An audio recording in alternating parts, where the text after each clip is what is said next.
Useful already. இந்த project பார்த்தீங்கன்னாக்க plastic recycle management. நம்ம பிளாஸ்டிக் வந்து சமூகத்தில் அதிக இடத்துல பார்க்கணும். பொதுவாக பிளாஸ்டிக்ஸ் வந்து நம்ம நாட்டில் நம்ம கூட டெய்லி லைஃப்பில் ஒரு யூஸ்ஃபுல்லான பிளாஸ்டிக்ஸ் அதிகமாகவே இருக்குது. நம்ம எக்ஸாம்பிளுக்கு பிளாஸ்டிக்ஸ் வந்து நம்ம ரோட்டில் அதிகமாக பார்க்குறோம். ரோட்டில் பார்த்தோம்னா ஸ்மெல் அடிக்கிறதுனால நம்ம உடம்புக்கு அதிகமாக பாதிப்பு ஏற்படுது. ஒரு பிளாஸ்டிக் வந்து மக்களுக்கு பல வருஷம் ஆகுது. அதனால நம்ம என்விரான்மெண்ட் பொல்யூஷன் ஆகுது. நம்ம வாட்டரில் போட்டாக்கா வாட்டர் பொல்யூஷன் ஆகுது. நம்ம எரி வச்சோம்னா ஏர் பொல்யூஷன் ஆகுது. இதெல்லாம் நம்ம குறைக்கணும்னாக்க நாங்கள் கண்டுபிடிச்ச இந்த கேனட்.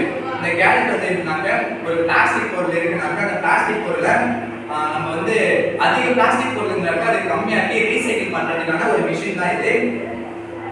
இந்த பொருள் பார்த்தீங்கன்னாக்க ஸ்டார்ட் பண்ணுற ஒரு எக்ஸாம்பிளுக்கு இங்கே இப்போ பார்த்தீங்கன்னாக்க இது வந்து ஒரு மிஷினு. இந்த மிஷினில் நம்ம பிளாஸ்டிக் பொருளை பார்த்தீங்கன்னாக்க ஒரு பிளாஸ்டிக் வேஸ்ட்டான பொருளை கீழே விழுந்துடும். மீட் இருக்கிற பொருளை வந்து மேலே வந்துடும். கீழே விழுந்த பொருளை இந்த கண்டெய்னர் வழியாக மேலே ஏறி ரீசைக்கிள் ஆகும். ரீசைக்கிள் ஆகி இந்த ஹைட்ராலிக் ப்ரெஷர் மூலிமா கீழே இறங்கி அதிகப்படியான பிளாஸ்டிக் பொருள்லாம் கம்மியாகி இந்த கண்டெய்னர் உள்ளார விடும். நம்ம அதிகமாக பிளாஸ்டிக் பொருள்லாம் யூஸ் பண்ணுறதை விட நம்ம ஒரு டன் பிளாஸ்டிக் பொருள்லாம் யூஸ் பண்ணோம்னாக்க அது ஹைட்ராலிக் ப்ரெஷர் மூலிமா ஒரு 100 கிலோ அவ்வளோ அர்த்தத்துக்கு நம்ம பிளாஸ்டிக் பொருளை கம்மியாக்க முடியும். ஹைட்ராலிக் ப்ரெஷர் மூலிமா நம்ம குறைக்க முடியும். நம்ம அதிகமான பிளாஸ்டிக் பொருள்லாம் எடுத்து இந்த மாதிரி ரீசைக்கிள் பண்ணி நம்ம யூஸ்ஃபுல்லாக பழச்சிக்கலாம். அது மூலிமா பிளாஸ்டிக் பொருள் மொத்தமாக அழியாதுன்னு சொல்ல முடியாது.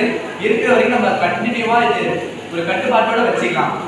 இதன் மூலிமா நம்ம பிளாஸ்டிக் பொருள் வந்து அதிகமாக பொல்யூஷன் ஆக்காமல் ஏர் பொல்யூஷன் எதுவுமே வராது. இது வந்து ஒரு யூஸ்ஃபுல்லான கேஜெட். தேங்க்யூ.